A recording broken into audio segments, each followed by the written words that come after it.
기도하심으로 예배 시작하겠습니다. 전능하사 천지를 만드신 하나님 아버지를 내가 믿사오며 그 외아들 우리 주 예수 그리스도를 믿사오니 이는 성령으로 잉태하사 동정녀 마리아에게 나시고 본디오 빌라도에게 고난을 받으사 십자가에 못 박혀 죽으시고 장사한 지 사흘 만에 죽은 자 가운데서 다시 살아나시며 하늘에 오르사 전능하신 하나님 우편에 앉아 계시다가 저들로서 산자와 죽은 자를 심판하러 오시리라. 성령을 믿사오며 거룩한 공예와 성도가 서로 교통하는 것과 죄를 사하여 주시는 것과 몸이 다시 사는 것과 영원히 사는 것을 믿사옵나이다. 아멘. 찬송가 568장 드리겠습니다. 하나님은 나의 목자시니 내게 부족함이 없으리로다. 나로 하여금 푸른 풀밭을 눕게 하시며 잔잔한 물가로 인도하여 주시네. 장시현 선생님 기도하겠습니다. 하나님, 오늘도 이렇게 하나님께 기도드릴 수 있는 시간을 주셔서 감사합니다.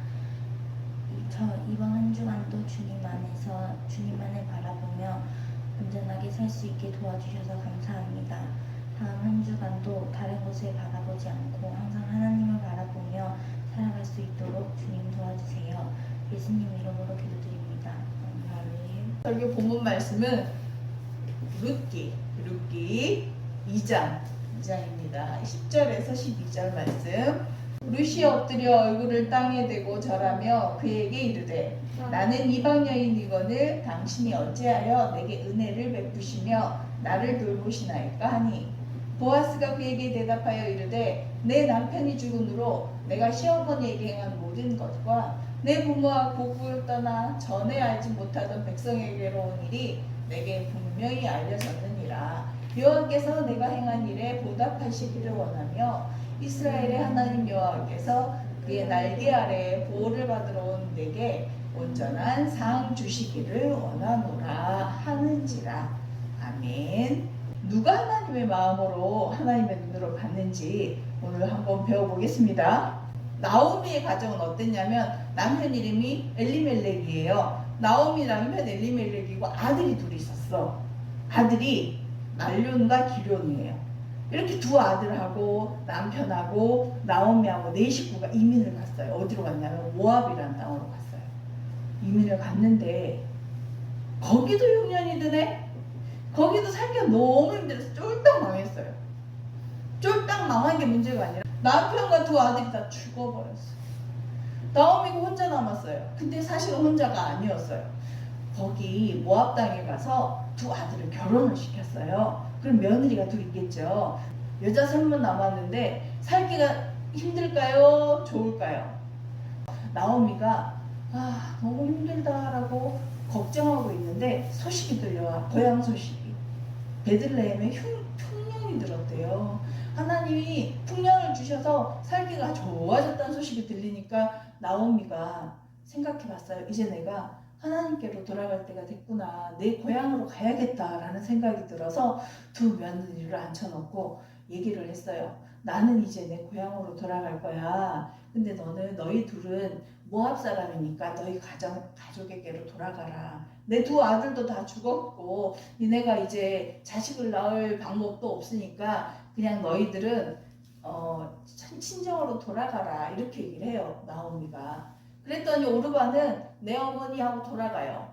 그런데 문제는 룻이야. 룻이 저는 절대 안 갈 거예요. 어머니 따라 베들레헴으로 가겠어요. 이러는 거예요. 그 나오미가 절대 안 돼. 그러면 안 돼. 라고 해도 룻이 너무 강경하게 따라 나서는 거예요. 그래서 결국 룻을 데리고 나오미가 고향으로 돌아왔어요. 사실 고향으로 돌아와 보니까 풍년이 들어서 사람들이 잘 살고 있지만 이방에서 다 잃고 돌아온 나오미가 잘 살 수 있겠어요? 쉽지 않았어요. 역시 어머니 제가 나가서 이삭 주워 올게요. 풍년이 들어서 사람들이 추수하고 나면 떨어지는 것들이 있잖아요. 이삭 죽게 하러 나가는 거예요. 보아스가 나오미의 소식을 다 들었어요. 왜냐하면 나오미랑 아주 가까운 친척이거든요. 그런데 루이시라는 며느리가 시어머니 어떻게 하는지를 다 듣고 있는 거예요. 그래서 보아스가 아, 참 착하고 좋은 사람이구나라고 바라보면서 그 사람의 이삭을 죽도록 하인들에게 부탁해요. 너네는 이삭을 좀 많이 떨어뜨려 놔라. 많이 주워갈 수 있게. 이렇게까지 얘기를 해요. 이스라엘에는 어떤 제도가 있었냐면 자식이 없이 죽은 남편이 죽은 가정, 대가 끊어지고 없어지겠죠. 역사 속에 사라질 그 가정. 그리고 남아있는 여자들은 되게 힘들고 어렵게 살아요. 그 사람들을 위해서 복지 정책을 만들어놨어요. 하나님이. 이스라엘 백성 속에. 그게 뭐냐면 제일 밑에 무슨 제도? 고엘 제도라는. 나오미의 가장 가까운 친척이 보아스가 아니었어요.